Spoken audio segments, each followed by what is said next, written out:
Isaksak mo sa baga mo tong bulok mong bahay. Bagay na bagay ka rito. Tutal kasing tanda mo naman to eh. Tingin mo talagang gusto kong tumira dito? Paalamunin ka lang naman ng mga anak mo eh. Tarantadong matandang to. Pagmamalaki mo pa tong bahay mong bulok. Ayusin mo ang pananalita mo. Apo lang kita. Pinalaki ba kitang ganyan? Yan lang ba ang natutunan mo dyan sa mga bago mong barkada? Lumalala ka na, Joseph. Pinagsasabihan kita para sa ikabubuti ng buhay mo at hindi yun para sa akin. Gusto mo ba talagang mapariwara ang buhay mo? Malaki ka na. Dapat ay alam mo ng tama at mali. Saan ka na napupulutin kapag wala na ako? Mag-isip ka naman. Ako na lang ang nag-aalaga sa'yo. Babastusin mo pa ako ng ganito. Sinabi ko bang alagaan mo ako? Hindi ba ikaw lang naman na nagpupumilit pa rin dito ako tumira? Ano ba inaasahan mo sa akin? Makapagtrabaho ako at maging maayos na tao? Bakit? Tingin mo naman sa'yo mapupunta ang kikitain ko? Mukha ka lang naman pera eh. Meron ka pang nalalaman para sa ikabubuti ko. Alam ko naman gusto mo lang suportahan kita eh. Bakit? Kulang na ba ang pinapadala sa'yo ng mga anak mo? Sige, kung ganyan pala ang iniisip mo, sumama ka na sa tatay mo sa kahit na sino pa ang gusto mo. Baliwala rin naman pala ako sa'yo. Huwag kang uuwi dito para isisi sa akin ang mga maling desisyon mo sa buhay. Binuhay kita, inalagaan, at pagkatapos, ganyan lang ang isusukli mo sa akin. Sige, tignan natin kung totoong kaya mo ang sarili mo. Bilang isang lola, masakit makitang ang batang inalagaan mo ay naging bastos na rin sa'yo. Ganun kasi ang apo ni Corazon. Walang ibang ginawa kundi ang bigyan siya ng sama ng loob. Pero dahil din sa ganung pag-uugali, daranasin nito ang isang parusa gamit ang itim na kapangyarihan. Magagawa pa kayang mamulat ang mata sa kamalian o sadyang pagsisisihan na lang ang lahat? Nasaan na naman po ang apo ninyo? Hinayaan niyo na naman ba sa lakwatsahan? Tapos kayong nahihirapan dito? Parang lahat na lang kayong gumagawa. Hayaan mo na, anak. Minsan lang naman lumabas ang pamangkin mo. Minsan? Sa tuwing pumupunta ako rito, wala siya. Ang sabi ko naman po kasi sa inyo, sa amin na lang kayo. Ayos lang naman sa mister ko. May kwarto na nga po kayo sa amin eh. Sino na lang ang mag-aalaga sa pamangkin mo kapag umalis ako? Ma, 23 na yan no? Kaya niyang sarili niya. Isipin mo naman pong sarili mo, matanda ka na. Mga bata pa po ang apo ninyo sa akin. Yun na lang po ang pagkaabalahan ninyo kung naghahanap kayo ng aalagaan. Ayan ka na naman. Yung pamangkin mo walang magulang na nag-aalaga. Naghahanap lang ng atensyon yun sa papa niya, kaya ganon. Hayaan mo na. Alam mo namang mga kabataan ngayon. Hanggang kailan niyo po ba ikakatwiran yan, ma? Sige nga. Alam naman po nating matagal lang sumuko si kuya sa kanya. Hindi na nga siya pinupuntahan dahil puro sakit lang sa ulong ibinibigay. Kung binatilyo pa po yung apo ninyo, maiintindihan ko namang ginagawa niya. Kaso naman kasi ma, kung tutuusin, pwede na siya magpamilya. Ikaw lang pong nag-iisip na bata pa yun Intindihin na lang natin. Pasasaan ba at maiisip niya rin ang mga mali niya?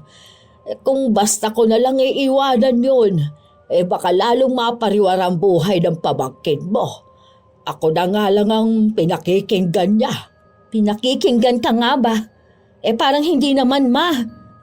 Wala ka bang trabaho ngayon? Iniiba nyo na naman po ang usapan ha. Mula't mula, lagi nyo nalang pinagtatakpan yung apo mo. Tandaan mo ma, matanda ka na at nasa edad na rin ang apo ninyo. Kahit anong oras, pwede na yan mag-asawa. Ikaw lang din ang maiiwan dito. Wag naman. Wala pang ang makuhang trabaho ang pamangkin mo. Ano na lang ang ipakakain niya sa magiging pamilya niya. Hindi ko namang kakayanin na sustentuhan pa sila. Bakit po kasi ikaw rin ang magsusustento kung sakali man? Ay, ang hirap niyo pong pakiusapan. Bahala na nga kayo ng apo mo na mag-usap. Sana magbago na yung apo mo. Nai-stress ako sa inyo, ha? Puntahan ko na lang po kayo kapag may bakanteng oras ulit ako. Ay, nga po pala. Hinahanap kayo ng mga apo nyo. Sabihin nyo na lang po sa akin kung kailan kayo pupunta para mapasundo ko po kayo. 2 taon pa lang si Joseph nung inalagaan na siya ng kanyang lola. Iniwan kasi ito ng kanyang ama. Hindi na nakatapos ng pag-aaral si Joseph dahil sa barkada at madalas pa itong umuwi ng lasing. Minsan pa nga ay tumatambay ang barkada ng binata sa bahay nila, kahit na ayaw ng kanyang lola. Pero wala namang magawa ang matanda kundi hayaan ng apo. Yun ang madalas na problema nila ng kanyang mga anak, ang pagpapabaya kay Joseph na sumuway sa mga utos niya.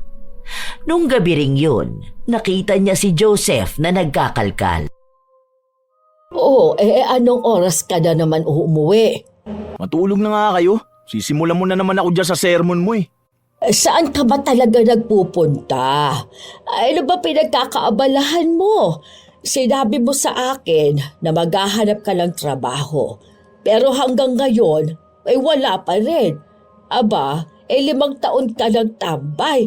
Ayaw mo mag-aral. Ayaw mo rin magtrabaho. Kaya ka napapansin ng mga tita mo dahil sa mga kalokohan mo. Ano, nagpunta na naman yung pakialamero mo anak. Bakit ba pinapahanap niyo pa ako ng trabaho? May nakukuha naman kayong pensyon ah. Kasya naman yun sa pang-araw-araw natin. Kailangan mo maghanap ng trabaho. Hindi pang habang buhay ay kaya kitang sustentuhan. Ay, hindi po pwedeng nakaasa ka lang sa akin. Malaki ka na, Joseph. Dapat alam mong tumayo sa sarili mong mga paa. Tingin mo ba'y mabubuhay ka riyan sa pagtambay-tambay mo sa labasan? Tsaka alam mo namang may iniinom na rin akong mga gamot. Kulang nang nakukuha akong pensyon sa dami ng gastusin natin. Baka nga, hindi na tayo makakain ng tama sa oras sa mga susunod na mga araw eh. Tingin mo ba, makapagbibigay pa ako sa'yo ng pera kapag nangailangan ka? Di wag, problema ba yun? Mamatay na lang tayong mulat. O kung gusto nyo, iwanan nyo na rin ako. Kinuha mo lang naman ako dahil anak mo ang tatay ko, di ba? Tatay ko lang naman ang iniisip mo. Ayaw mong ipaampon ako dahil ayaw mong mapahiya ang anak mo. Ayaw mong pagchismisan siyang hindi niya ako kayang buhayin kahit totoo naman. Yan na naman bang pag-uusapan natin? Nagkita na naman ba kayo ng tatay mo? Sa tuwing nagkikita kayo ng tatay mo, lagi na lang mainit ang ulo mo. Lagi mo na lang binabanggit ang tatay mo na para bang ako ang may kasalanan sa'yo. Kung gusto mo kausapin ang masinsina ng tatay mo, sabihin mo ng maayos. Ako kakausap sa kanya para sa'yo. Ano bang napag-usapan ninyo mag-ama? May kinalaman na naman ba sa mga kapatid mo? Chismosa ka talagang matanda ka. Hindi ko kapatid yung mga batang kasama ng anak mo. Anak yun ng babae niya. Lagi niya na lang nilalabas mga palamunin na yun. Tingin mo ba lalapitan ko siya? Baka nga magpanggap na naman siyang hindi ako kilala eh. Kasal sila ng tita mo. Kaya nagagalit sa yung tatay mo dahil dyan sa bibig mo at kung paano mo kausapin ang asawa niya. Kilala ko si Jaime. Posibleng hindi ka nun pansinin. Baka hindi ka lang niya napansin o namukaan. Ang laki mo na kasi. Ang tagal na nung huli na makita ka niya. Kung gusto mo, puntahan natin sila para makausap mo na rin ang papa mo. Matutuwa yun. Ako, yan na naman kayo. Nagpapaasa lang kayo sa akin eh. Makatulog na nga. Masyado kang mapapel. Malis ka nga dyan. Doon na lang ako sa kwarto kaysa makita ko yung mukha mo. Hindi ko nagugustuhan yung pagsagot mo sa akin. Bumalik ka rito, Joseph! Imbis na huminto, nagsarado lang ng pinto ang binata. Isang umaga, maagang nagising ang matanda para mamili ng kanilang kakainin habang ang apo ay tulog pa rin sa kanyang kwarto. Pagka-uwi rin ni Corazon, agad itong nagluto ng kanilang pananghalian. Maya-maya pa, nakarinig siya ng katok. Mga kaibigan niyo ni Joseph pero nagsinungaling ang matanda na wala ron ang kanyang apo. Pero sumigaw ang isang lalaki. Nung magising si Joseph ay naghiyawan sila na para bang matagal na silang hindi nagkita-kita. Palabas si Joseph noong hinarang siya ng kanyang lola. Saan na naman kayo pupunta ng mga barkada mo? Hindi ba't sinabi ko na sa'yong lumayo ka sa mga yan? Bakit ba ang tigas ng ulo mo? Ano ba sa mga sinabi ko ang hindi mo naintindihan? Ano ba sa'yo kung kasama ko sila? Ayaw mo ba nun? Hindi nila ako dinadala sa kung saang lupalop na ayaw mo. Ayaw mo rin naman kaming dito tumambay, di ba? Kala mo lagi kami may gagawin masama eh. Noong nakaraang buwan lang, napabarangay na kayo dahil dyan sa pag-iinuman ninyo. Hindi ninyo kayang kontrole ang mga sarili ninyo kapag lasing kayo. Pero panay pa rin kayo ng inom. Ang gusto mo, matuwa ako na ganyan ka. Ha? Nag-aasal bata? Aba, mag-mature ka naman. Matanda na ako. Hindi na kita kayang alagaan pa. Sarili mo nga hindi mo maalagaan eh. Ako pang aalagaan mo. Tignan mo nga yung sarili mo. Kaya nahihiya ako kapag tinatanong ako kung kakilala ba kita eh. Maligo ka nga, amoy lupa ka na nga, mukha ka pan lupa. Buti pa yung mga magulang ng mga kaibigan ko eh. Laging maayos tignan. Matanda na ako. Kaya kahit anong gawin ko, hindi na magbabago ang amoy ko. Ano bang inaasahan mo sa isang matanda? Kutis ng katulad sa inyo. Nakapustura na para bang laging may okasyon. Magtrabaho ka na gumaan ang buhay natin. Uunahin ko pa bang makipagsabayan dyan sa mga magulang ng mga kaibigan mo? Ay para saan? Bakit hindi ikaw ang magtrabaho nang may naitutulong ka sa lipunan? Hindi yung puro ka lang dakdak ng dakdak dyan. Anong gusto mo sa aking kapaasa? May mga anak ka naman, di ba? Bakit hindi ka dun sa mga yun manghingi ng panlamon at pamalit mo ng damit? Tumabi ka na nga dyan. Ikaw na lang kumain ng niluto mo. Baka kulang pa yan sa'yo eh. Doon na lang kami tatambay ng mga tropa ko sa bahay nila. Mas maganda pang nandun ako eh. May maayos akong nakakain. Kesa dyan sa gawa mong kanin baboy. Ilang beses ko bang sasabihin, huwag mong ginaganyan ang pagkain. Magpasalamat ka sa kung anumang pagkain ang nasa hapag. Kung ayaw mo ng luto ko, ay bakit hindi ikaw ang magluto dito? Pasalamat ka nga't nalulutuan pa kita, kahit na matanda ka na. Saan ka naman nakakita ng mga kasing edaran mong pinagsisilbihan pa rin? Oo na, umalis ka na dyan. Huwag mo na ako hintay mamaya ha. Basta uwi ako. Baka naman punta mo pa ako sa mga kaibigan ko, mahiya ka naman. Hindi na ako batang uhugin ha, para paghigpitan mo. Malaba ang paghihigpitan kita dahil nasa poder kita. Akong nag-alaga sa'yo. Ano gusto mo? Hayaan kita sa kung anong gawin mo riyan sa buhay mo. Buti sana kung nakikita kong tama ang mga desisyon mo sa buhay. Hindi kita pakikialaman. Dami mo sinasabi. Ang sabihin mo, gusto mo lang yung pakiramdam na may pinaghihigpitang kang tao. Feeling mo angat ka sa iba eh. Gusto mo kontrolado mo lahat. Ako ang pinag-iinitan mo, paano kasi hindi nakikinig yung mga anak mo? Yan ba ang pakiramdam mo? Pinaghihigpitan kita para kontrolin ka. Alam mo ba yung mga sinasabi mo, ha? Pinagsasabihan kita dahil mali na ang mga ginagawa mo. Yung pagsagot-sagot mo sa akin, tingin mo ba'y tama yan? Saan mo ba natutunan ang mga salitang lumalabas diyaan sa bunganga mo? Habang tumatagal, palala ka ng palala. Hindi kita pinalaking ganyan. Sa lumaki kung ganito sino ba may kasalanan? Di ba nasa poder mo ako? Ang aga-aga nakakapang-init ka ng dugo.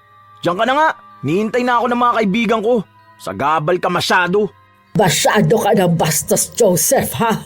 Kung hindi mo kayang makinig ngayon, umuwi ka ng maaga. Kung ayaw mo mag-eskandalo ako sa kung saang lupalop ka naroon. Tinatakot mo ba ako? Para naman makikita mo kung nasan ako. Gurang na to. Habang naglalakad sila palayo, dinig na dinig ni Corazon ang mga pangbabastos ng mga kaibigan ni Joseph sa kanya. Sinasabi nila na mukha siyang katulong, sawsawera at kung ano-ano pang masasakit na salita habang si Joseph ay sumasang-ayon naman. Ang bigat ng dibdib ni Corazon pero wala naman siyang magawa. Isang hapon, Nakatulala lang si Corazon habang kumakain nang dumating ang kanyang anak.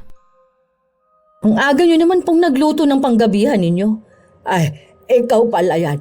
Ang aga mo naman ata umuwi. Miyerkules pa lang Bakit nandito ka? Ma, Friday na po. Maagang uwian namin tuwing Biyernes, di ba? Anong ulam nyo? Bakit malamig na to? Ay, kaninang tanghali pa kasi yan. Hindi ko na iniinit. Hindi po ba kayo kumain ng tanghalian kanina? Paano yung gamot ninyo? Nakainom na po ba kayo? Ano na naman po bang problema nyo at bakit hindi na naman kayo kumakain ng tama? Alam mo naman ang problema ko. Isang tao lang. Pero huwag ka mag-alala at nakainom naman na ako ng gamot kanina pa. Yan ang sinasabi ko sa inyo, Ma. Ano ba bang gusto niyong gawin niyo sa sarili niyo? Magpapagutom kayo para dyan sa suwail mong apo? Isip ka ng isip sa apo mo pero siya, iniisip ka ba niya? Sinusubukan kong intindihin niya pamangkin mo kaso nakakapagod na rin. Ayoko man pero kung patuloy siya sa hindi pagrespeto niya sa akin baka sukuan ko na siya. Matanda na ako. Napapagod na ako mag-alaga at manuyo ng bata. Sabihin ko mang naiintindihan ko po kayo, malamang magsisinungaling po ako. Matagal nyo naman pong alam na hindi ko maintindihan ang pagiging martir ninyo More than 20 years na po ninyong inaalagaan si Joseph. 22 si Kuya nung iniwan niya sa inyo yung bata. 43 na siya ngayon.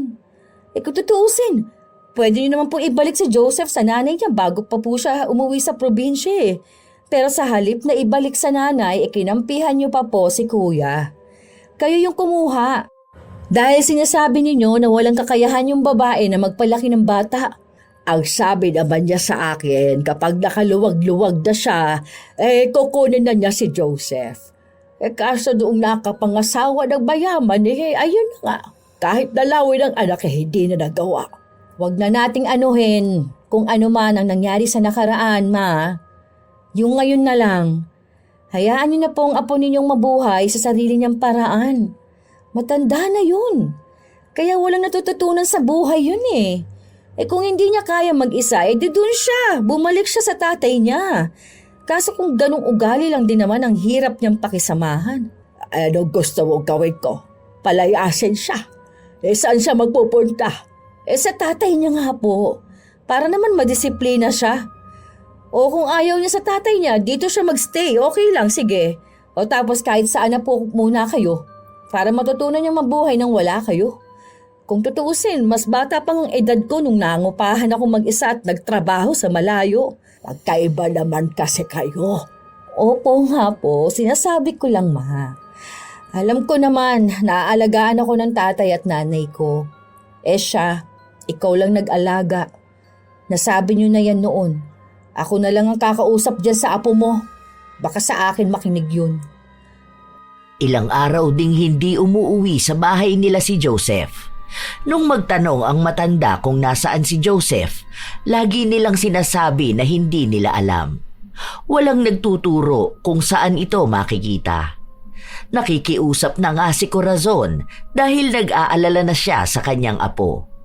Hanggang si Beatrice na lang mismo ang gumawa ng paraan para mahanap ang pamangkin.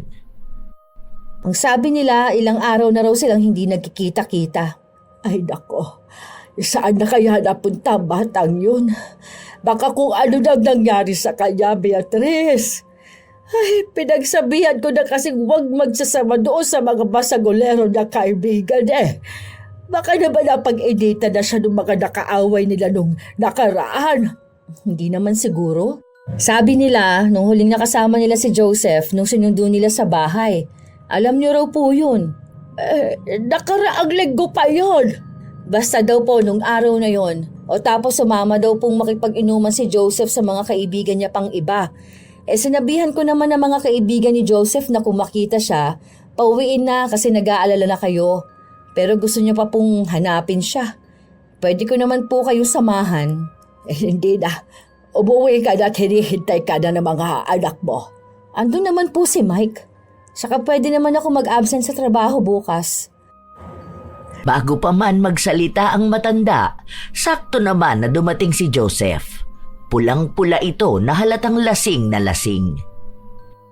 Saan ka galing? Bakit kailangan mo pa malaman? Di ba gusto mo lang naman makita kung buhay pa ako? Eto, kita mo naman, nakatayo ako sa harapan mo. Ano pa bang gusto mo? Joseph, ayusin mo yung pagsagot mo sa lola mo ha. Tinatanong ka ng maayos, hindi ba? Oh, nandito ka pala.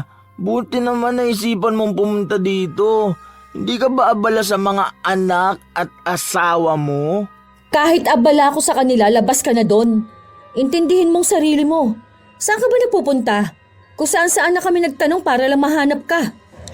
May pakialam pa pala kayo sa akin? Eh yung tatay ko nga hindi naman nag-aalala sa akin, di ba? Hindi ko naman kasi sinabing nawawala ka. Paano na malalaman?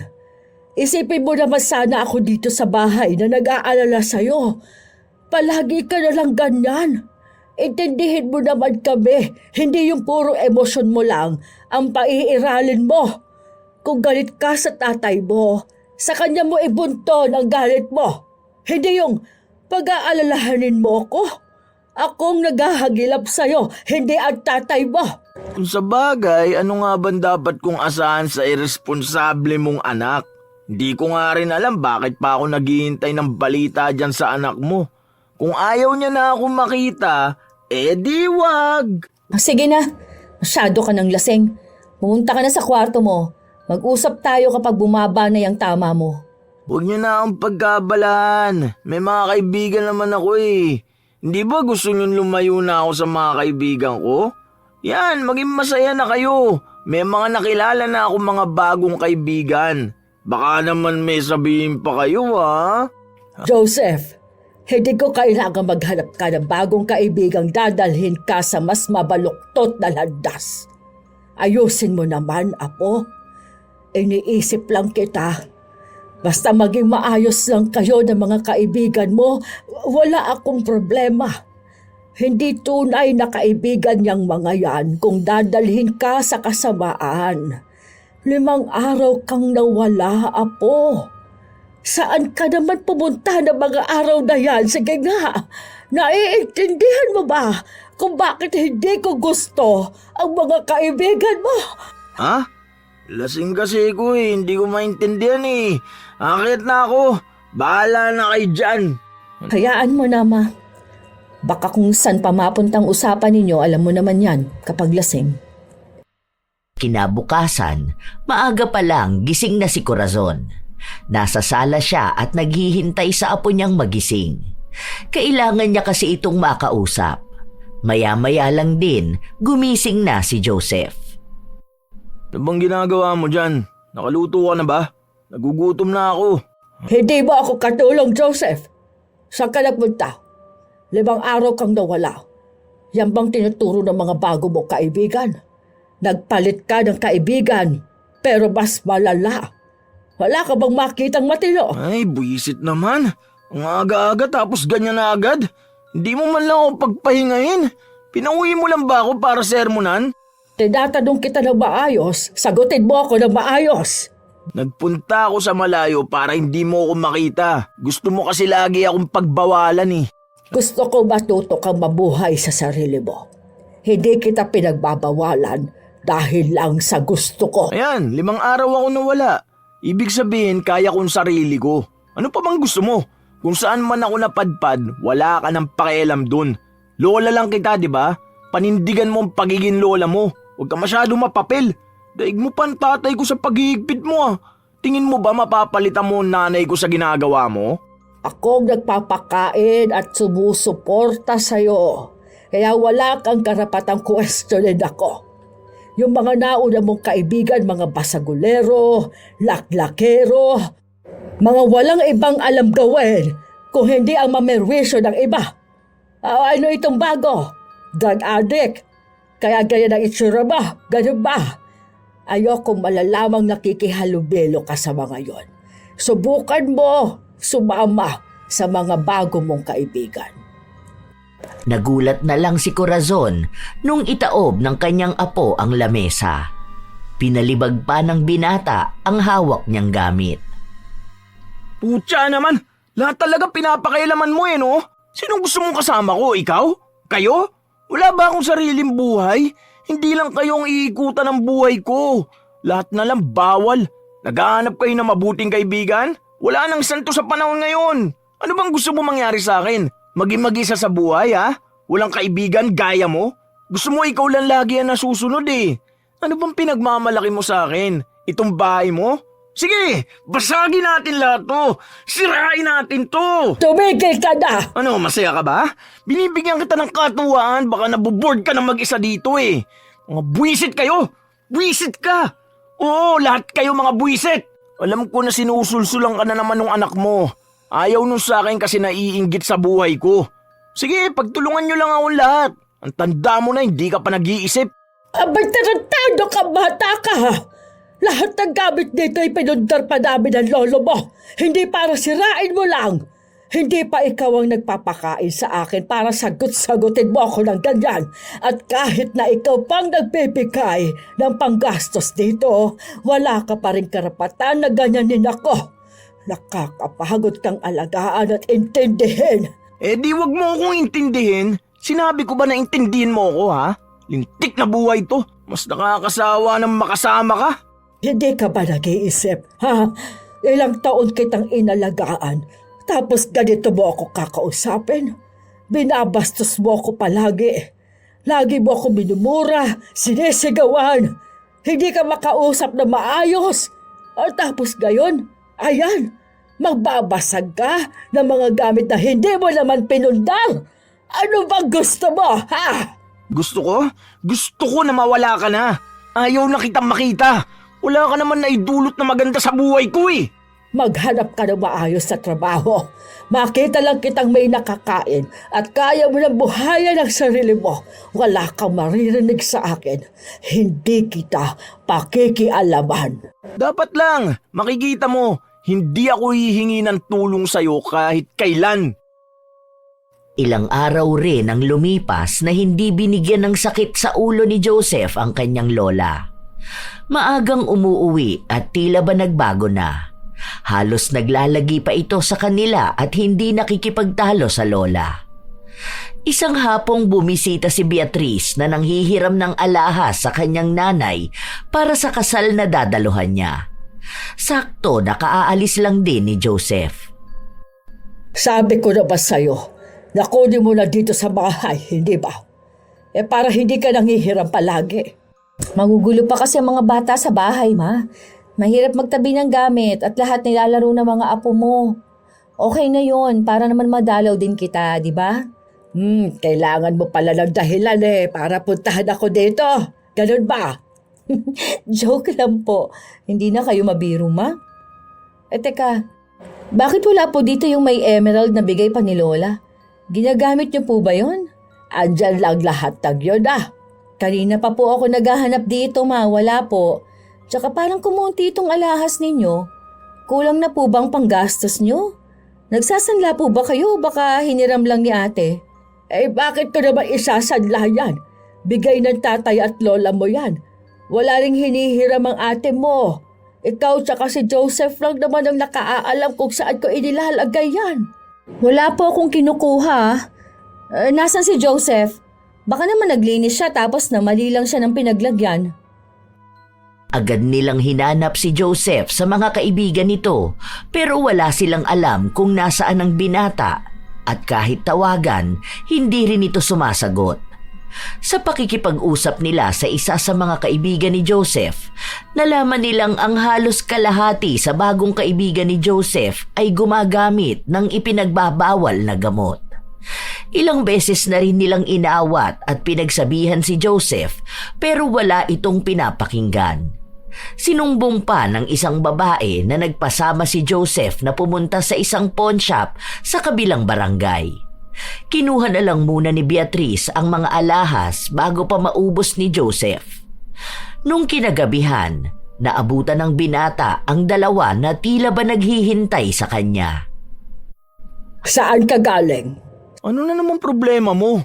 Umuwi na nga ako ng tama sa oras, may nasasabi ka pa rin? Ano na naman ba ngayon ang papansinin mo? Saan mo dinadala lahat ng perang ibinibigay ko sa'yo? Anong pera? Yung allowance ko? Wala pang 5,000 yun eh, saan ko naman dadalin? Pamasaya at pagkain ko palang kulang na yun. Anong aasahan mo, makakaipon ako doon? Kaya ba ninanakawan mo na ako ngayon? Saan mo dinala ang mga alahas ko? Anong alahas? Wala akong pinapakialam ang alahas mo ha. Baka yung anak mo. Kayong dalawa lang naman ang gumagamit nun. Ayaw mong umamin? At ako pang gagawin mong panangga dyan sa kalokohan mo? Saan mo dinadala ang perang pinagbentahan mo ng alahas? Hindi para sa pangsariling luho mo ang mga yon, ha? May pinaglalaanan kami nun. Kung hindi mo kayang pahalagahan ng mga gamit dito, huwag mong pakikialaman. Saan mo dinala ang gamit ni Mama? Oh, bakit nagagalit ka? Kung hindi ikaw, bakit ka defensive? Yan na ang sagot mo? Tigilan mo nga ako dyan sa katwiran mo. Ilabas mo mga alahas na yon. Kung hindi mo kaya, kahit yung pera, ibigay mo kay Mama. Kami na ang magtutubos. Saan mo ba talaga dinadala ang perang nakukuha mo? Gaano ba kamahal ang pagkain mo? Nagda-drugs ka na ba? Kaya ba kailangan mo palagi ng malaking pera? Investment yun. Isipin mo na lang pagkakakitaan. Bakit mo pa hanapin ang mga yun? Matanda ka na. Aanin mo pa yun. Bakit, makikipag-date ka ba ulit? Mabuti pa nga may sanlana ng magamit naman ng ibang tao. Iniwan sa amin yun ng tatay ko. Wala kang karapatang magdesisyon kung saan mapupunta at sino ang gagamit. Anak ka lang ng kuya ko. Palamunin ng nanay ko. Nakikitira sa pamamahay na to. Hindi mo dapat pinakikialaman ng hindi iyo. Ganyan talaga ang tingin nyo sa akin no? Oo, dahil yun ka naman talaga. Pabigat ka lang sa nanay ko. Beatrice, anak, huminahon ka muna. Totoo naman, Ma. Ano bang pinagmamalaki ng apo mo? Yung mga adik niyang kaibigan? Wala ka nang makukuha sa akin. Ubus ko na yung pera. Nasaan na yung papel ng mga alahas? Ako nang tutubos. Wala kang silbi. Wala na rin, tinatapong ko. Hintayin mo na lang maremata. Baka makuha mo pa. Ano? Ganyan isasagot mo? Sumama ka sa akin sa pawn shop. Ipaliwanag mo doon. Kailangan mo makuha yon. Sa ayaw ko anong magagawa mo? Ayaw mo? Sige, magkita tayo sa police station. Magnanakaw ka. Akala mo nagbibiro ako? Handa na si Beatrice na tumawag ng pulis. Kaibigan niya ang tatawagan niya para masigurado talaga na makukulong si Joseph, pero pinigilan siya ng ina. Kami na lang ang kakausap doon. Ibigay mo ng papel sa tita mo para mapuntahan namin. Wala na nga, bakit ko pa itatabi yun? Di ko nga alam paano nyo nalaman na nawawalan kayo. Ang tagal-tagal nyo nang hindi man lang sinisilip yung alahasan nyo. Ganun na ba kayo kagibet para hanapin yun? Hindi mo na kailangang malaman ang dahilan. Kailangan mong maibalik yon. Huwag mong hintaying ipadampot ka namin para maibalik lang ang alahas na yon. Padampot nyo! Ako pa tinakot nyo? Magsama kayo ng anak mo sugapa. Ano, kayo lang ang may karapatang makinabang sa pera nun? Dahil hindi sa'yo yon. Kaya ka ba naglalagi dito sa bahay dahil inuunti-unti mong bawasan ang alahas ko? Kung hindi ka nasa labasan, andito ka gumagawa ng katarantaduhan. Wala ka na bang magawang tama? Ha? Wala ka na bang ibibigay sa akin kung hindi ang sakit sa ulo? Ngayon, natututo ka na ring magnakaw? Buti nga at yun lang ay binibigay ko sa'yo Kung hindi ka na masaya, problema mo na yun. Anong gusto mo? Magpakaulirang apo ko? Ang kapal naman ng mukha nyo. Maya naman kayo. Hindi ka kilabutan sa sinasabi mo. Mas makapal yung mukha mo. Ganyan ka na ba talaga sumagot sa mama ko? Lola mo yan, baka nakakalimutan mo. Kung hindi dahil sa nanay ko, hindi ka lalaki ng ganyan. Mama ko ang tumayong magulang mo matapos kang iwan ng lahat. Tapos ganyan ka lang magsalita sa kanya? Ang kapal ng mukha mo. Ikaw, Ma, bakit ka pumapayag na ganyanin ka lang ng apo mo? Kami ni Misan hindi ka namin sinagot ng pabalang Tapos papayag ka lang na mura-murahin itong walang hiyang to. Kung wala pala ako dito, mas matindi pa pala itong batugan mong apo. Ano bang pakialam mo? Hindi ba may sarili ka ng pamilya? Bakit hindi kaya yun ang unahin mo, no? Umalis ka na lang dito. Huwag mo akong sermonan dahil hindi kita pakikinggan. Kahit gaano ko katagal hindi umuwi, wala ka magagawa dahil bahay ko pa rin to. Nanay ko ang binabastos mo. Kaya mahiya ka naman dyan sa mga sinasabi mo. Kinupkup ka namin tapos ganyan mo lang sagutin ng lola mo. Tita mo pa rin ako, kaya may pakialam pa rin ako. Tita lang kita, kapatid ng tatay kong pabaya. Hanggang doon ka lang. Wala kang karapatan sa akin. Hindi ko naman kasalanan naging parte ka ng dugo ko Tingin mo naman gusto ko yun? Ikaw ba nagluwal sa akin? Inalagaan mo lang ako ng ilang taon pero hindi kita magulang. Bantay lang kita. Tumigil ka na, Joseph! Mali-mali na yung lumalabas sa bibig mo. Ano ba problema mo? Wala ka nang ginagalang na tao sa pamamahay na ito. Hindi ko na alam ang gagawin ko sa'yo. Wala ka na bang pinakikinggan, ha? Wala nang karapatang magsalita ang mga tao sa'yo. Naghahanap ka ng atensyon ng tatay mo? Ha? Matagal ka na kinalimutan nun eh. May sarili na siyang pamilya. Ni minsan, hindi ka rin naaalalang puntahan ng nanay mo dahil ayaw niyang balikan ang katulad mo. Tanggapin mo man o hindi, kami na lang ang nagtitiis sa'yo. Wala kaming karapatan? Sinong meron? Sinong dapat na magsuway sa'yo? Ha? Yung mga pabaya mong magulang? Tingin mo, sa amin ka mapupunta kung naging responsable sila, ha? Sa amin ka ba lalaki kung kinuha ka nila? Oo, hindi mo ako nanay. Hindi mo nanay ang nanay ko. Hindi kami ang nagluwal sa'yo, pero kami ang nag-alaga sa'yo. Ibaon mo yan sa utak mong makitid, kaya wala kang karapatang bastusin kami. Wala kang modo! Sana pinamigay niyo ako sa iba. Hindi ko kailangan ng awa niyo. Hindi ka na bata, Joseph. 23 ka na. Huwag ka na maging pabigat. Hindi ka maghanap ng trabaho mo. Ayaw mo rin naman mag-aral. Anong gusto mo, ha? Baka ang tumulad sa tatay ko. Di ba ganito rin naman siya? Hanggang ngayon paalamunin ng asawa niya. Kaya yun ang gagayahin mo? Nasaan ka ba talaga? Nasa tatay mo o nasa amin? Alam ko kulang ka sa aruga ng magulang mo, pero hindi kami nagkulang sa suway sa'yo. Pagkatapos ng lahat, maawa ka naman, kahit hindi na sa akin, kahit kay mama na lang. Walang ibang nagmahal sa'yo kundi ang lola mo lang. Yun naman pala hindi ikaw. Bakit nakikisali ka pa? Joseph, pinapaisip lang sa'yo ng tita mo ang mali mo. Kahit ba sa tita mo hindi ka nakikinig. Ang galing mong sumagot, pinagsasabihan ka niya na maayos. Kung hindi ka titido, huwag kang lalabas sa kwarto mo. Malaki na ako para dyan sa bawal-bawal nyo. Hindi nyo na ako pwedeng pagbawalan. Bata lang ang makikinig sa'yo. Alam mo na palang hindi ka na bata eh. Pero kung umasta ka, daig mo pang elementarya. Hirap makipag-usap sa inyo. Pinagtutulungan nyo lang ako eh. Alam nyo kasing wala akong magagawa kapag nagsabay na kayong dalawang magsalita. Kung inaayos mo ang buhay mo, wala kang maririnig sa amin ng tita mo. Wala kang ibang ibinibigay sa akin kundi ang sakit ng ulo. Ayaw mo kami intindihin. Sarili mo lang ang lagi mong iniisip. Takot kang iwan ka, pero ikaw mismo tumutulak palayo sa mga tao. Ikaw ang gumagawa ng dahilan para mapagod kami sa'yo. Napapagod na akong intindihin at pagsilbihan ka. Inaasikaso kita, pero parang baliwala lang sa'yong lahat ng yon. Hindi ko na alam kung kakayanin ko pa kapag nagpatuloy ka pa sa pag-uugali mong yan. Hayaan mo na kasi ko. Pumasok na ang binata sa kanyang kwarto. Padabog pa nga niyang isinarado ang pinto. Kasunod nun ay napahawak sa dibdib ang matanda. Mabuti na lang naroon ang kanyang anak para alalayan siya. Hindi ko na talaga nagugustuhan ng tabas ang dila ng apo ninyo. Kapag hindi siya makisama para sa pagkuha ng alahas, pasensyahan tayo maha, ipadadampot ko yan. Hindi ko na talaga alam ang gagawin ko dyan sa pamangkin mo. Hindi na ako pinakikinggan. Ang tigas na ng ulo. Tawagan niyo na kasi si kuya eh. Baka sakaling takot pa rin siya kay kuya kahit ganyan na yan. Ano namang makagawa ng kuya mo? Alam mo naman kung paano niya itrato si Joseph.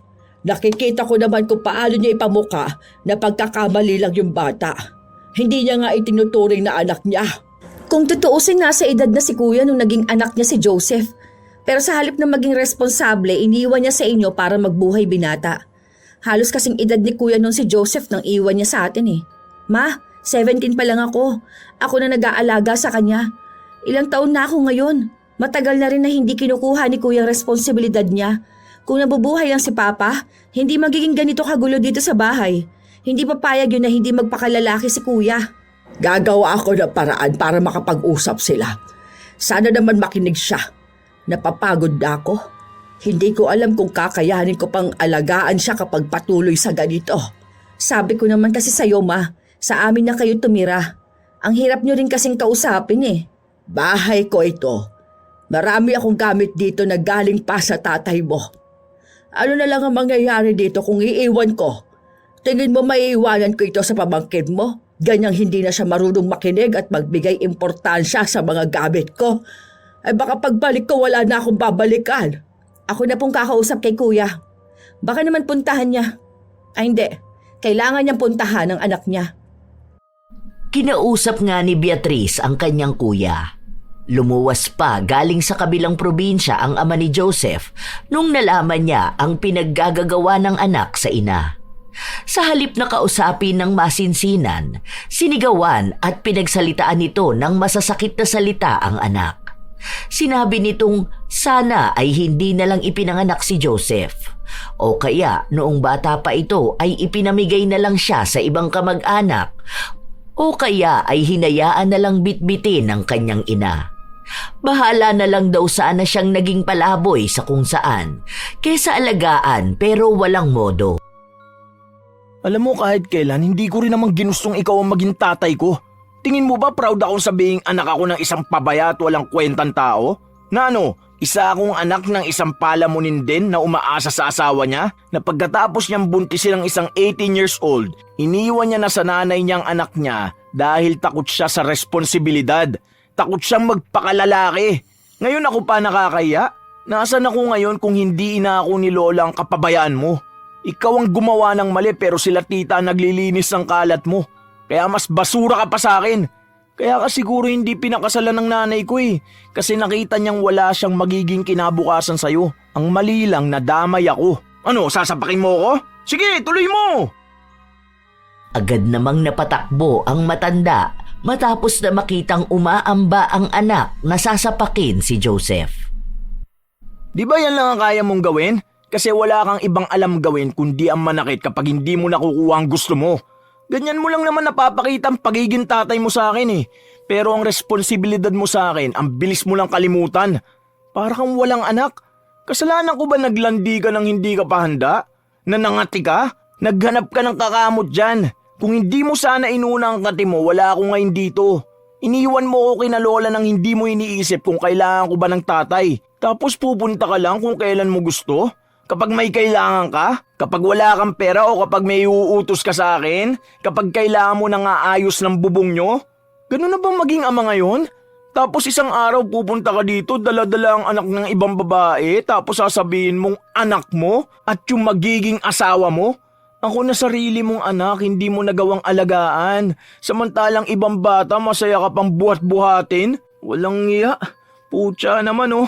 Sana nga iniwan nyo na lang ako kay mama eh. Baka hindi niya ako ngayon inaayawan kasi ikaw ang kinalakihan ko. Bakit ba sa tuwing nagkikita kayo laging may gulo? Mag-ama kayo. Kung kayang pag-usapan niyo na maayos. Yung anak mo kasi na yan, walang ibang ginawa kundi ang ipamukha sa akin na isa lang ako sa pagkakamali niya. Isisisi niya ang lahat sa ibang tao para lang masabing malinis siya. Galit na galit ang ama ni Joseph. Para maiiwas ang kanyang sarili na makapanakit, kusa na lang siyang umalis. Si Corazon naman ay nakaharang pa rin sa kanyang apo. Isa ka pa! Sumbong ka ng sumbong! Ano ba magagawa ng anak mo? Natutuwa ka bang sa tuwing darating ang anak mo, sasaktan ako? Bakit hindi na lang ikaw ang manakit sa akin? Ayaw mo madumihan niyang kamay mo? Bakit pa kasi nagkaroon ka ng ganyang anak? Kung hindi ka sana nagkaroon ng ganyang anak, wala ako ngayon. Hindi ka mahihirapan. Huwag lang ibang taong sisihin mo. Sisihin mo pati ang sarili mo. Hindi ako nagsisising naging apo kita kung yan ang iniisip mo. Kung mag-uusap lang sana kayo ng tatay mo ng maayos, wala naman akong magiging problema. Iwasan mo naman sana ang puro pagsagot. Tatay mo pa rin siya. Kahit na may naging kasalanan siya, hindi pa rin maalis ang katotohanan na tatay mo siya. Sana nga hindi na lang siya naging tatay ko. Mabuti pa kayo eh. Kaya niyo akong alagaan at tiyagain. Ang kapal na mukha niyang sabihan ako ng kung ano-ano. Samantalang hindi naman siya naging tatay sa akin. Alam mo palang kami ang nag-alaga sa'yo. Pero nakakayang bastusin mo kami at hinahayaan mo rin kami bastusin ng ibang tao. At kahit ang tita mo hindi mo na ginalang. Sa lahat ng tita mo, siya lang ang natatanging nagtitiis sa'yo. Madaldal kasi siya eh. Masama ba ang gawin niya yon? Ikaw na rin na nagsabing mas naging magulang pa siya sa tatay mo. Walang magulang na hindi pagsasabihan ng anak na nagkamali. Binabalik mo lang sa akin yung mga nasabi ko eh. Para naman napakalayo ng agwat ko sa kanya. Sa susunod kasi ayusin niya magsalita sa akin. Kahit anong isipin mo, tita mo pa rin siya. Hindi mo siya kasing edaran dahil mas matanda pa rin siya sa'yo. Hay nako, hindi ko na alam anong sasabihin sa'yong bata ka. Kapag nagpunta dito ang tita mo, humingi ka ng tawad. Alam mong mali ka, tanggapin mo yon. Para saan pa? Para sermon na naman ba ako? Ayoko nang marinig na kasama mo pa ang mga bago mong kaibigan.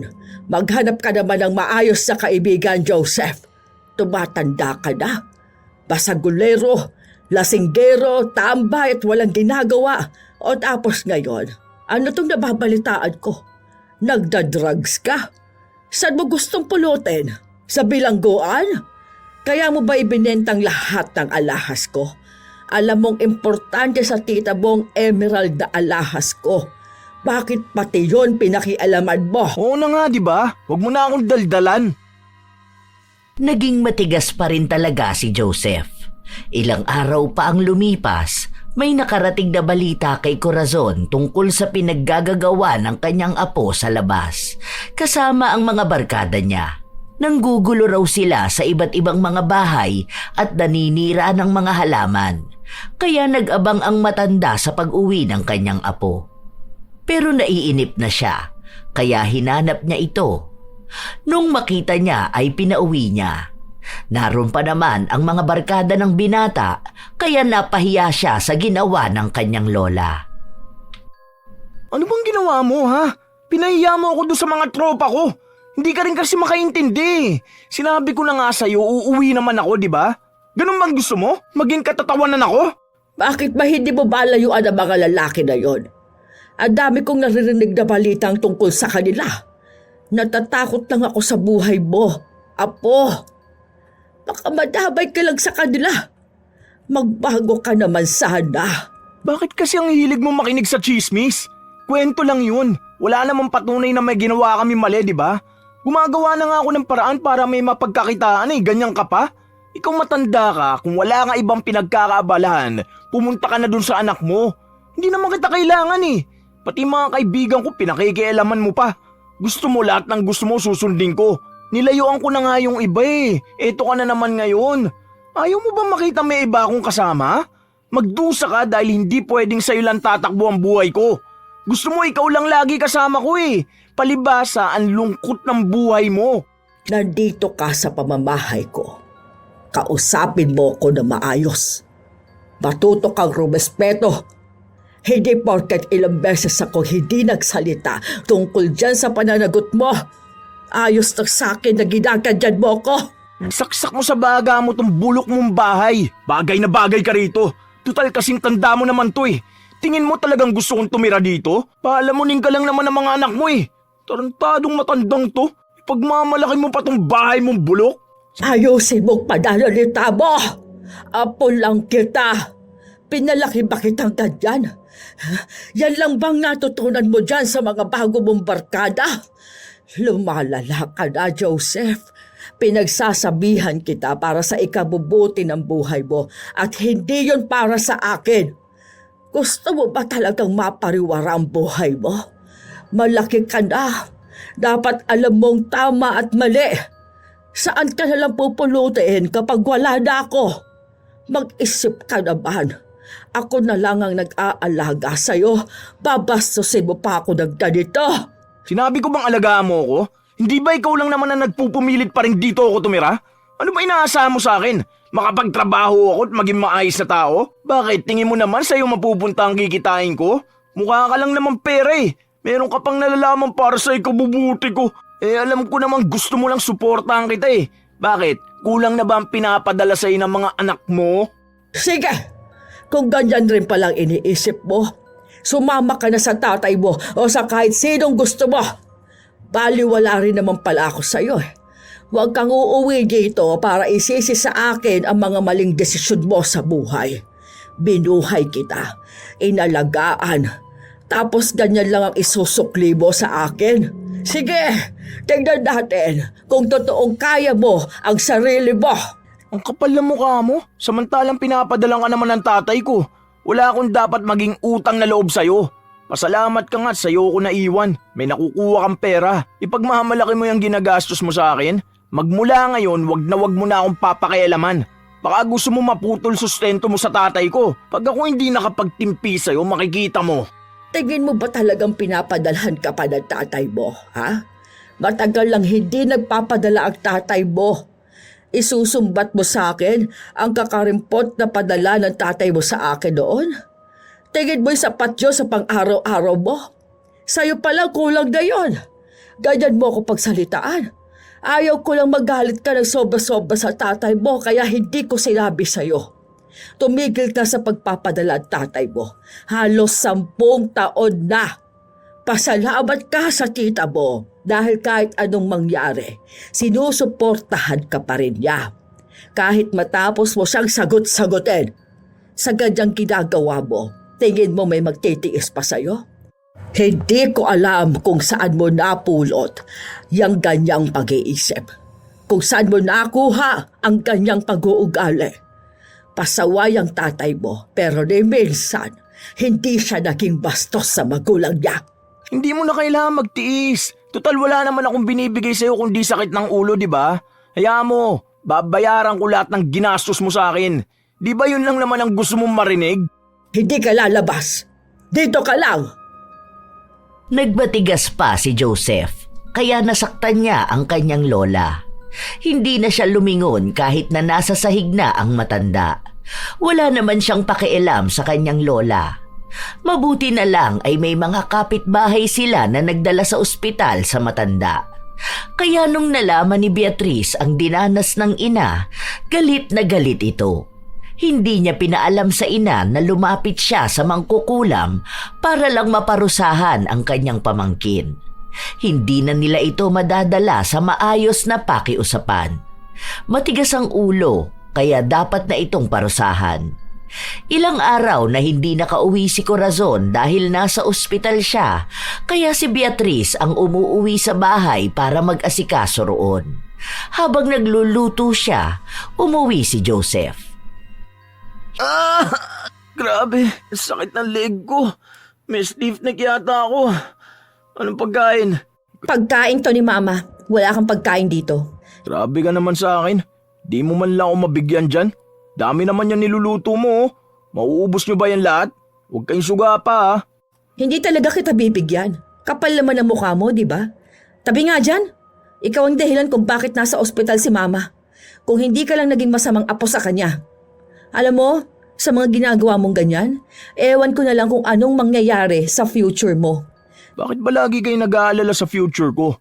Kung ako nga, hindi ako nag-aalala eh. Huwag mo akong pakialaman. Gusto ko to. Buhay ko to. Ako lang dapat ang masusunod sa mga desisyon ko. Sa bagay, tama ka nga naman. Bakit nga naman kami mag-aalala sa future mo, ano? Hayaan mo na. Buhay mo naman yan eh. Kukunin ko na si Mama.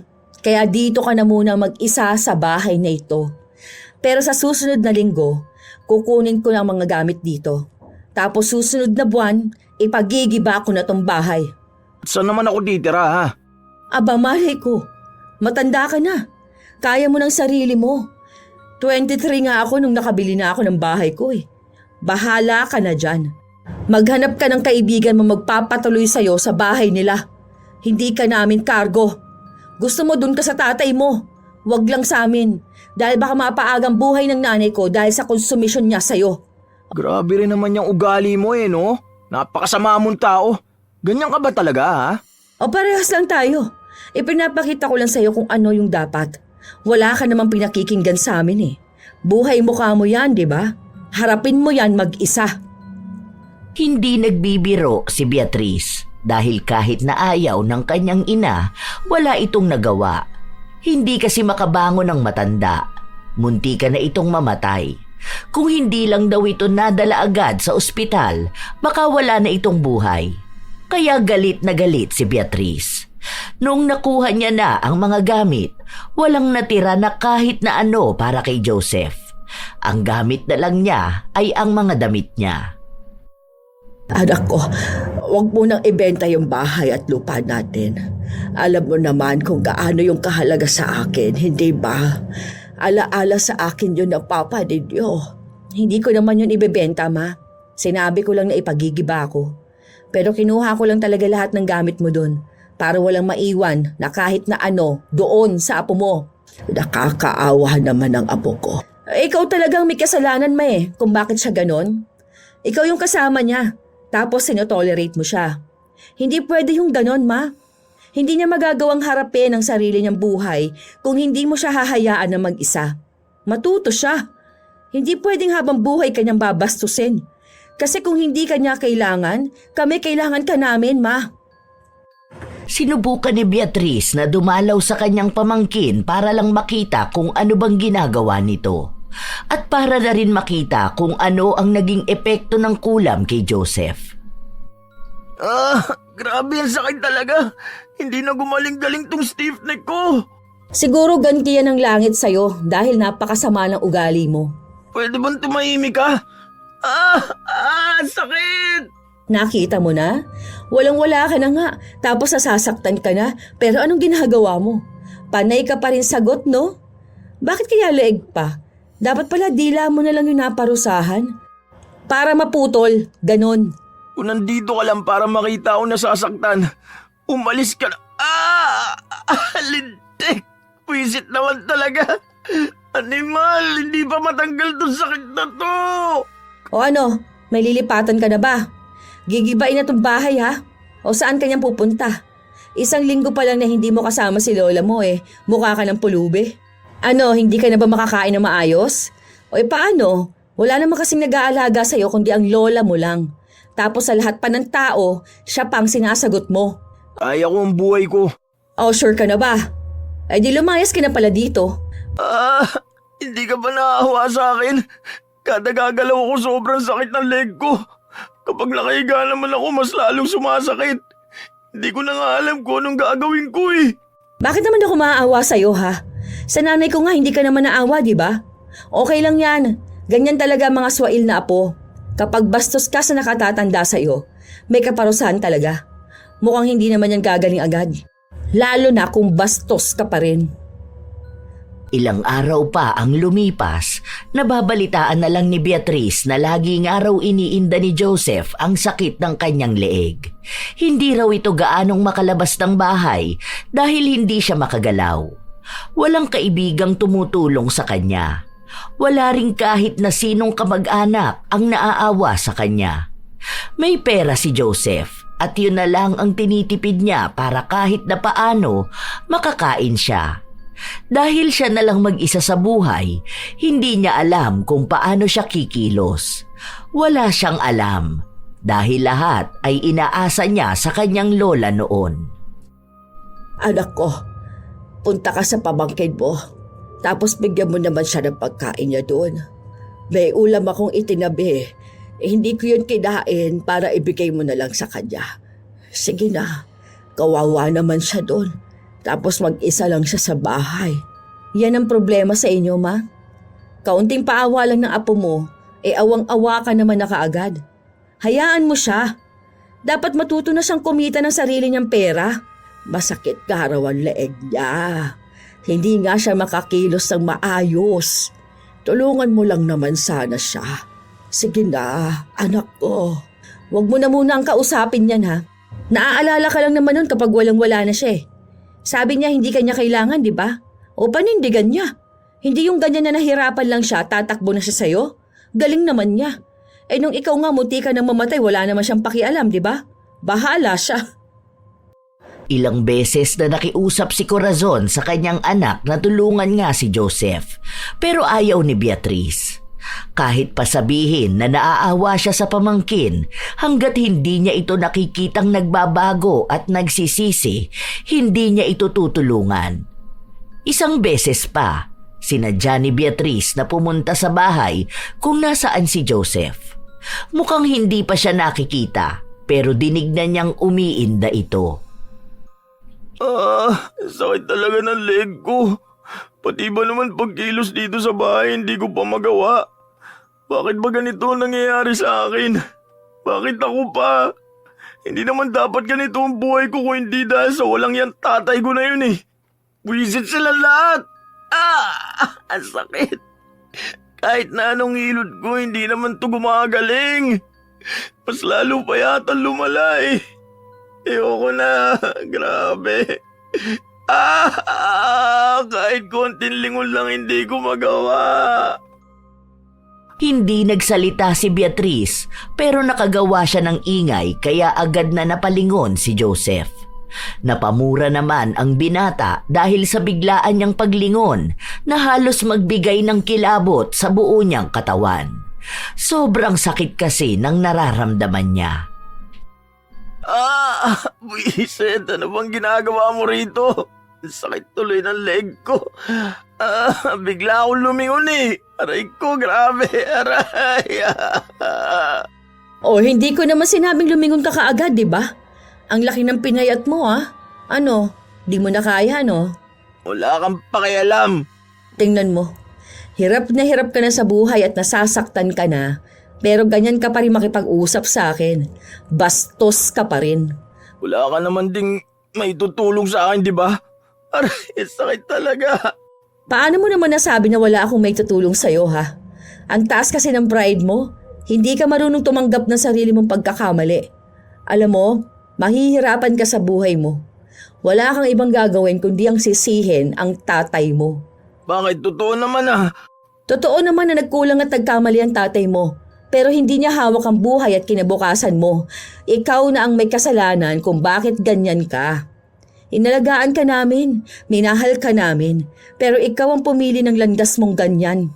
Ano, ngayon nahihirapan ka. O nasa na mga kaibigan mo?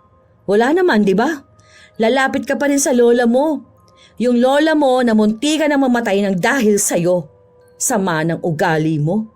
Sa totoo lang, kung may masakit man sa'yo ngayon, kulang pa yan. Sakit lang naman ang leeg yan eh. Palibasa hindi mo alam kung ano yung masakit at anong klaseng sakit. Hindi mo nga inalam kung gaano kasakit sa lola mo yung pinaggagawa mo sa kanya, di ba? Kaya tandaan mo, Joseph, lahat ng nangyayari sa'yo, deserve mo yan. Lahat yan parusa sa'yo dahil sa kasamaan ng ugali mo. Hindi habang buhay, may lola kang malalapitan kapag nagigipit ka. Hindi lahat ng tao mamahalin ka kahit masama ang ugali mo. Hindi lahat ng kamalasan mo sa iba mo isisisi. Ang tanda mo na. May utak ka na. Dapat alam mo sa sarili mo kung anong tama at mali. Hindi ka sasamahan ng mga barkada mo sa hirap dahil hindi ka na nila kilala. Walang ibang sumama sa'yo kundi ang lola mo. Pero ano bang ginawa mo, ha? Pinapasama mo palagi ang loob niya. Umalis ka na rito. Aalis talaga ako. Sinasabi ko sa'yo, hanggang sa susunod na linggo ka na lang dito. Kailangan mo nang umalis. Bahala ka na paano bubuhay ng sarili mo. Malaya ka na. Total yan naman ang gusto mo. Hindi na kumibo si Joseph dahil hindi naman niya alam kung anong pwede niyang sabihin. Ilang araw pa ang lumipas na nahimik siya. Wala siyang nilapitan. Wala siyang kinausap. Ang balita lang na nakukuha ni Beatrice ay may sakit pa rin si Joseph. Masakit pa rin ang leeg nito na lagi niyang iniinda. Hindi na gumaling-galing. Madalas daw na naririnig ng mga kapitbahay ng binata na halos maiyak na siya dahil nga sa sakit ng kanyang leeg. Pinabayaan na lang din muna siya dahil kailangan niyang makita kung bakit siya pinahihirapan ng ganon. Hindi lang basta pagganti, kundi pagbukas sa kanyang kaisipan. Hanggang sa dumating ang isang araw na umuwi si Beatrice galing sa trabaho at nakita niya si Joseph na lumabas sa kwarto ni Corazon. Akay-akay niya ang matanda. Teka lang lola. Ang sakit po talaga ng leg ko eh. Aray ko. Sabi ko naman kasi sa'yo, huwag mo na akong akayin eh. Ang sabi mo po kasi gusto mong lumabas, di ba? Ayan, kaya nga po tayo naglalakad palabas. Pero wag lang po kayo ganang kumapit sa leg ko. Aray. Ay, pasensya ka na, apo ko. Teka, saan ba ako kakapit? Ayaan mo, malapit naman na tayo. Ako na. Umakbay ka sa akin, ma. Ayun, buti na lang nandito si tita. Ang sakit ng leg ko talaga. Ano ba kasing ginagawa mo rito? Sabi niya mag-uusap daw kami. May sasabihin siya sa akin. Dito mo na lang ako iupo. Oh, ayun. Ay, salamat. Sige na, iwan ko na muna kayong dalawa. Hoy ikaw, huwag mong pasasamain ang loob ng mama ko ha. Pepektosan kita dyan. Natawa si Joseph, pero natigilan lang siya dahil sumakit ang kanyang leeg. Malamig ang hangin sa labas ng bahay kung saan nakaupo si Corazon at ang apo. Tahimik, kaya magandang oras para sa magiging pag-uusap nilang dalawa. Lola, hindi ko alam kung paano ako magsisimula. Pero gusto ko mag-sorry sa'yo. Sorry po, La. Ang dami ko talagang nagawang mali sa'yo. Totoo ba yan? Aray ko. Bigla-bigla sumasakit ang leg ko. Pero, opo, La. Totoo po itong sinasabi ko. Huwag po kayong mag-alala. Hindi po ako nanghihingi ng pera. Hindi ako nagpapaawa. Kasi nitong mag-isa ako. Tapos kung ano-ano pong sinabi sa akin ni tita. Doon ko lang po napagtanto na mali pala talaga ako. Sorry po kung ang bastos ko. Sorry po kung naisanla ko yung mga alas nyo. Ito na po yung papel. Hindi ko po talaga tinapon. Nagsinungaling lang ako. Sana po mapatawad nyo pa ako. Tingin mo ba hindi kita mapapatawad? Kung alam mo lang paano ko bulig-ligin ang tita mo para lang kunin ka o kaya alagaan ka. Kaso lagi niyang sinasabi sa akin hindi ka na bata. Tama naman po si tita. Hindi naman na po talaga ako bata. Hindi lang talaga maayos ang pag-iisip ko. Ang dami kong sinisisi bakit ganito ang buhay ko. Tapos ako naman talaga yung dahilan bakit ganito ako eh. Hayaan niyo po, La. Kapag po nagkaroon ako ng magandang trabaho, babawi po ako sa inyo. Pupunta po tayo dun sa lagi natin pinag-uusapan. Sa Batanes po. Kaya magpalakas po kayo ha. Kasi naghahanap na po ako ng trabaho. Nako, huwag mo na akong intindihin, apo ko. Kaunti na lang naman ang ilalagi ko sa mundo. Sarili mong pangakuan mo ng magandang buhay. Sarili mo dapat ang isipin mo muna. Sobrang saya ng puso ni Corazon nung mga araw na yon. Sa wakas ay narinig at ramdam na rin niya mula sa apo ang nais nitong pagbabago. Nagtawanan silang dalawa. Nagbalik tanaw sa masasayang bagay lang. Nung kinahapunan, bago umalis si Joseph, kinausap muna niya ang kanyang tita. Aray! Alam mo na nga na masakit ang leg ko, binatuka mo pa ako. Ang sakit naman nun. Ganti ko na yan sa'yo. Hay, dami kong inis at stress sa'yo, no? Sorry na nga, di ba? Sus, baka paraan mo lang yan. Alam ko na huli mo ang kilitin ni lola mo. Konting paawa at sorry mo lang sa kanya mapapatawad ka na nun. Favorite ka kayang apo. Wala, totoo nga ang sinasabi ko. Magbabago na nga talaga ako. Okay, sige. Tignan ko na lang. Huwag mo munang ipagiba yung bahay ha. Magpapagaling muna ako. Hindi kasi ako makakapasok dun sa construction eh. Nagsimula ako nung nakaraan kaso di ako makakilos dahil sobrang sakit talaga ng leg ko. Pero sabi sa akin kapag magaling na raw ako pwede na ako magtrabaho. Bali hanggang sa may sahod na ako at pwede na ako magbayad ng upahan. Saka na lang ako aalis dun sa bahay. Tapos ipagiba mo na kung yun ang plano. Sige, pwede naman. Ikaw nang bahala. Liga nga at papektos ako. Ha? Aray! Dahil gustong bigyan ni Beatrice ng pangalawang pagkakataon ang pamangkin na magbago, pinatanggal niya ang kulam. Walang ibang nakakaalam ng ginawa niyang yun, pero mukhang wala rin namang nakahalata. Mabuti na lang din at nakikitaan niyang nagbabago na nga si Joseph. Nung kahit paano hindi na sumasakit ng malala ang leeg, nagtrabaho na ito. Pumasok siya sa sinasabi niyang may ginagawang bahay. Pinabayaan muna nila. Hanggang sa tumutulong na si Joseph sa pagbili ng gamot ng kanyang lola. Kapag wala siyang pasok ay binibisita niya ito. Naging malaking tulong din yon para umayos ang kalagayan ni Corazon. Isang araw, walang pasok sa trabaho si Beatrice. Binisita niya sa bahay ang pamangkin. Oh, bakit nag-e-empake ka naman dyan? Lilipat na ako ng bahay. may nakita akong bed spacer nasa 1K lang. Diyan lang naman yun. Wala naman akong gamit gano kaya pwede na ako ron. Diba sabi ko sa'yo na pansamantala lang ako habang wala pa akong trabaho. Kaya ko naman na siguro yun monthly. Hindi na. Huwag ka na muna umalis dito. Ha?